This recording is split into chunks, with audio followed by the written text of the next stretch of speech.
What's going on, people? VC Worldwide family, how y'all doing? So geez, it's Wednesday already. That's definitely something I noticed is just how days just pass by. Just days go away. House of Love have a song called that on one of their recent albums. Days go away or days go by. Good song. I just really noticed that one day just rolls into the other. Here we are, another day. We'll talk a little bit about music, but I do want to encourage folks to watch the video before this one. Um, the company that the guy that taped the show in Sioux City that I did with Rick, I got a copy of most of the set and I uploaded it last night. Rick Agnew Fiasco. Please watch it. I thought that I did worse than I did. It sounds great. It really does. I mean, watch it, listen to it. You know what I'm saying? It's like shit. Damn, this is good. I'm pleased, chuffed. Sounds great. Really exciting to be playing this music among others. And thanks for the nice compliments already, people. Yes, you will notice, folks, that the rhythm section, me, Tim, and myself, we're not only holding it down, but we're hypercharging it. You can hear it. You can hear. We're not just playing it, but everything is. It has a force behind it. I can speak for Tim, and I'll definitely speak for myself that it's conscious. We know what we're doing. I definitely know what I'm doing when it comes to playing bass hard and rocking. It's one of the options I have for money making that I haven't started working on. When I was in Sioux City, one of the things that we did was that we rehearsed at the Sioux City Conservatory of Music, which was started by Ron Emery, formerly of the punk rock classic band TSOL. And while we were up there, Ron and his wife asked me if I would consider coming up and doing bass workshops with the kids. It's primarily a conservatory for children. It's for everyone, but they mainly teach lessons to kids. Now, I haven't put it together yet, but I'm honored because this is, again, a paid position, something I don't know how often I would do, but I just haven't really focused on it yet. But I'm honored because I know what I'm doing. I don't know if I know exactly how to teach you how to do it, but I know there's a difference between just playing the note and pushing the note. I know the difference between pushing the tempo and finding the pocket.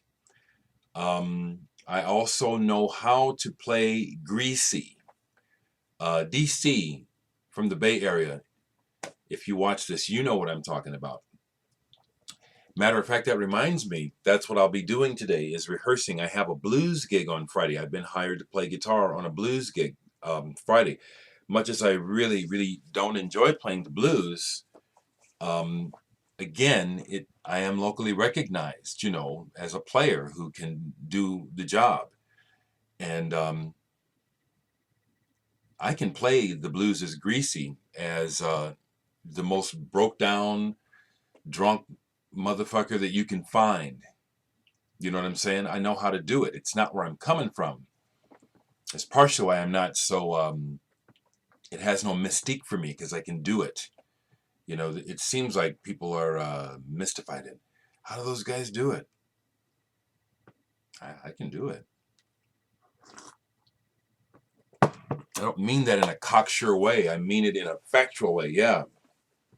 I can play the blues as crappy as anyone, and I can play the blues like a master. I've already done it. I can do it right now. Don't like doing it. But anyway, just that was a side note that from talking about the Rick Agnew video. Check it out.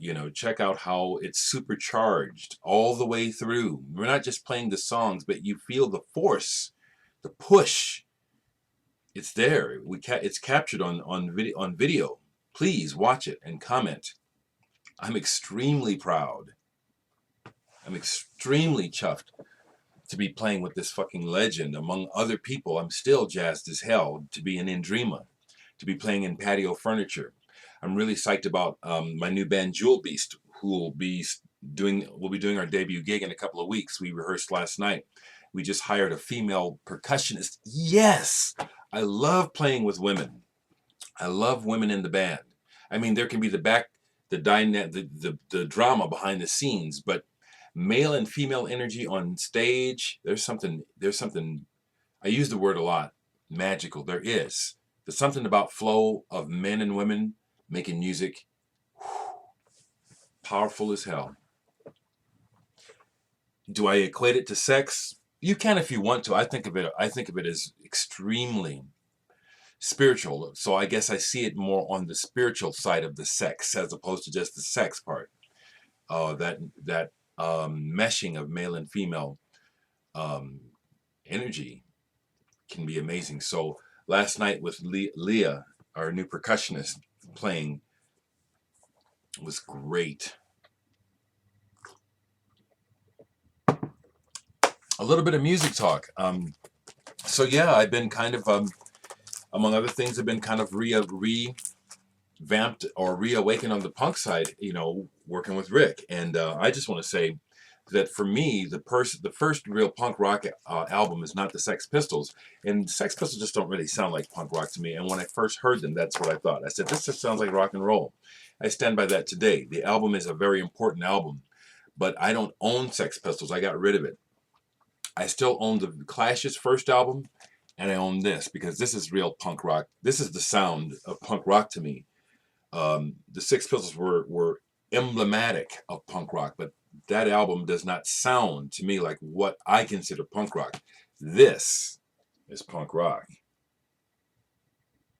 I never got to see the Sex Pistols. I got to see the Damned, not in the earlier days, but I got to see them, and I got to see this. Dave Vanian and Rat Scabies were still in the band, and it was the real deal. So I just wanted to just say this is one of my favorite punk albums, and I consider this the first. I understand actually that factually this is the first quote-unquote UK punk album released months before God Save or whatever, the Sex Pistols. No diss, okay? So you folks that don't know me or understand me, when I make these comments, I'm not dissing people. I'm just saying, you know what I'm saying? I'm just saying with conviction what I think, All right. I pulled two records that keep popping up in my subconscious. I haven't listened to these albums in years. And so when that happens, it's, okay, pull it, because it's time to reinvestigate. And one of them is this band, Wilkinson Tricycle. Now, this is not an original, although back as a teen, I ended up with an original copy of this. Bought it as a cutout. Now, this is a three-piece. Quite of this is kind of blues-based, which, as you know, I find boring. But if I remember correctly, there's a couple of good songs on here as well that don't just go through those rehashed blues changes. So I pulled this out to hear anew. Another album that has been popping up in my mind to play again.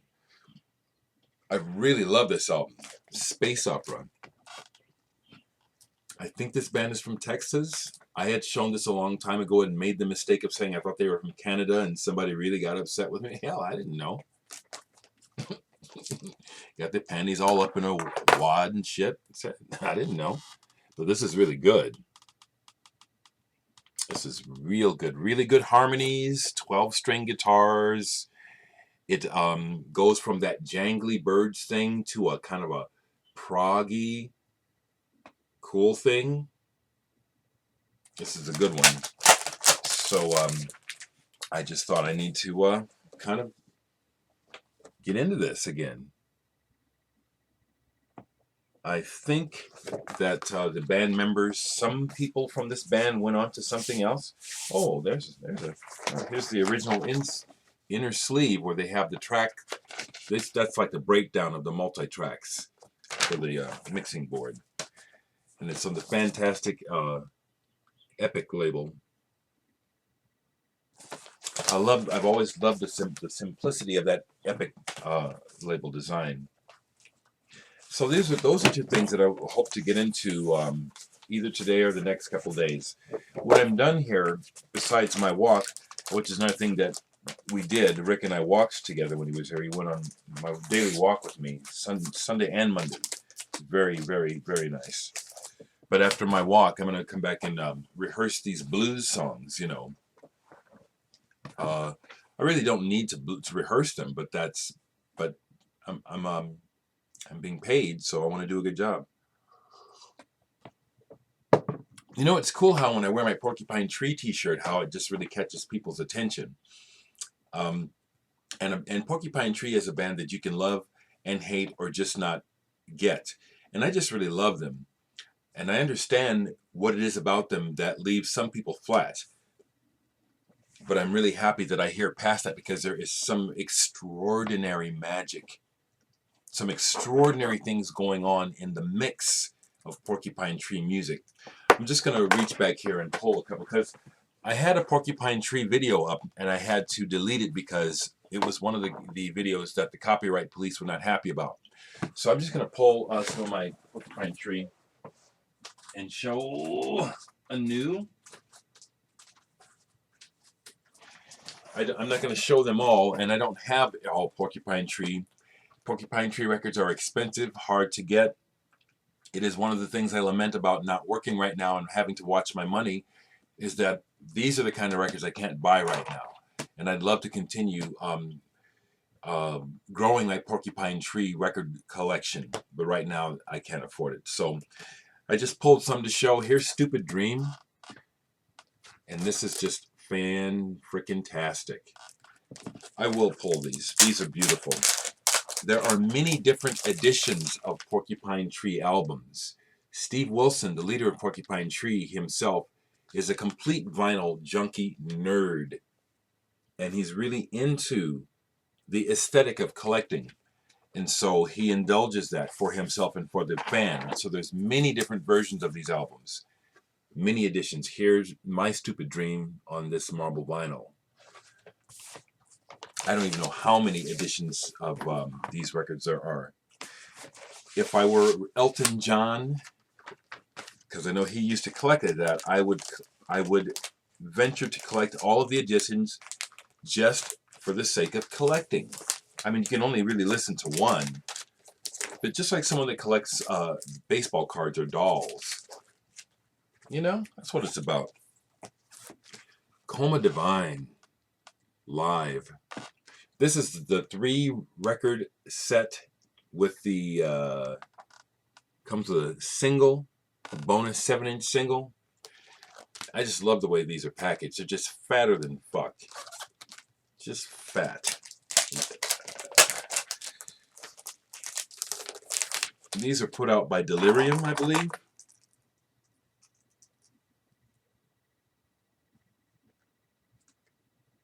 Delirium Records. Clear Spot, manufactured and distributed by Clear Spot in the Netherlands. And this is just awesome. It's a 3-record set. Love those graphics. Comes with a bonus 7-inch of some demos. I think is what it is. This is just dope. 3 albums. Yeah. They're the kind of band that, again, you may not be much impressed upon the first listen, but they'll suck you in. Yeah, Porcupine Tree is not a band for everyone, but for those that it's for, once it catches you, it sucks you in. Richard Barbieri, the keyboardist, has a lot to do with the sound, in my opinion, that makes them special. And that was originally what brought me to the band, if I may say. I was brought to Porcupine Tree from being a fan of the band Japan and everything those guys do. David Sylvian, Richard Barbieri, the drummer Steve Jansen. Those guys are fucking amazing musicians. And it was from following the careers of Richard Barbieri and Steve Jansen that I came upon their work with No Man. That's the first time I heard of Steve Wilson, which led me to Porcupine Tree, just so I let you know. Voyage 34. This is killer. This is killer. I love this cover. Sky Moves Sideways, another one of those big fat 3-record sets with an extra single. Just amazing, in my opinion, music. Real head stuff. I'll show 2 more. I've got more, but I'll just show these today. Up the Down Stair. This is not the red vinyl edition. There is a red vinyl edition of this, which, yeah, I'd love to have it. All these are 180 gram, though. And the very first one, which is a reissue again, On the Sunday of Life. Just thought I'd show those right quick. The last thing I'll say is that it is no insult to me. If anyone noticed, I deleted it yesterday, but it is just amazing to me. I do have to say something, people. Some of you people think that it's foolish to address the boneheads, or people who try to come here and get a rise out of me. You didn't get a rise, you know. I almost took you seriously. I thought you might have been a friend, you know. Their comment was, see, so-and-so proves that you're homosexual, embrace it. Well, yeah, I do embrace it. I'm a human being. Homosexuality is part of being human. This is my message. For all of you folks that cannot accept the reality of being a human, which that behavior, or what we label as homosexual, is part of, you are the people that are missing out. I've said it, you know, like, you don't, it's none of your business anyway, but, you know, I'm currently celibate, have been for a while. What I sleep with is, that's on me. But it's not an insult to be called homosexual. That says something about you. That's what I think is so ludicrous about this really immature behavior of trying to put people down or judge what they are. It's people that do that are so ignorant, they don't understand that they're just showing the world what they are. You're trying to point the finger at me, and all you end up doing is looking like the fool you are. Because it's not an insult to to be called a homosexual. That's not an insult. It's part of reality. It's in all of us. I'm perplexed that at this day, people still think they have something to say about such personal behavior. You're talking about things that you have nothing. We talk about personal things that have nothing to do with us. We have no idea what others are doing in their bedrooms. They're not inviting us in there. Why are we talking about it?